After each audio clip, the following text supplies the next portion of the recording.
Nagkakasakit na ang ilang preso sa Iloilo City dahil sa sobrang siksikan at init ng panahon.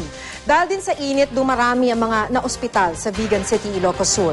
Nakararanas sila ng mga sintomas ng heat stroke. Nagbabalik si Naira Segi ng GMA Ilocos.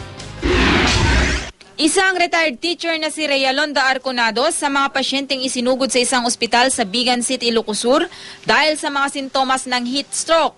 Nakaramdam ng pagkahilo at paninikip ng dibdib ang ginang. Nawalan siya ng malay sa ospital hanggang sa ideklara siyang patay ng mga doktor. Ayon sa mga doktor, umatake ang hypertension ng ginang dahil sa init ng panahon.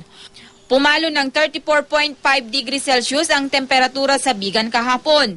Patuloy raw nilang babantayan ang mga pasyente para maiwasang maulit ang ganitong pangyayari. Sa Iloilo City naman, nagkakahika at problema sa baga raw ang ilang inmate dahil sa sobrang init sa piitan. Hiniling na raw nila sa BJMP na dagdagan ang mga electric fan sa mga selda. Tinutugunan naman daw ito ng BJMP. Yun nga lang, hindi makaikot ng gusto ang hangin dahil siksikan ng mga inmate at matataas ang pader ng piitan. Ang kanang dira, ang aton nga ideal capacity tani dira mga 300 lang.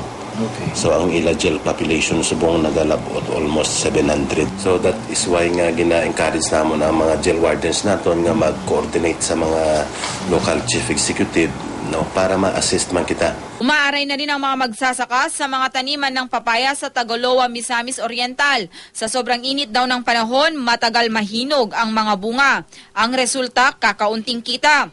Ayon sa Pag-asa, tatagal pa hanggang Mayo ang init na nararanasan sa bansa. Payo ng Department of Agriculture, magtanim na lang muna ng mga pwedeng mabuhay kahit kakaunti ang tubig sa lupa tulad ng pakwan.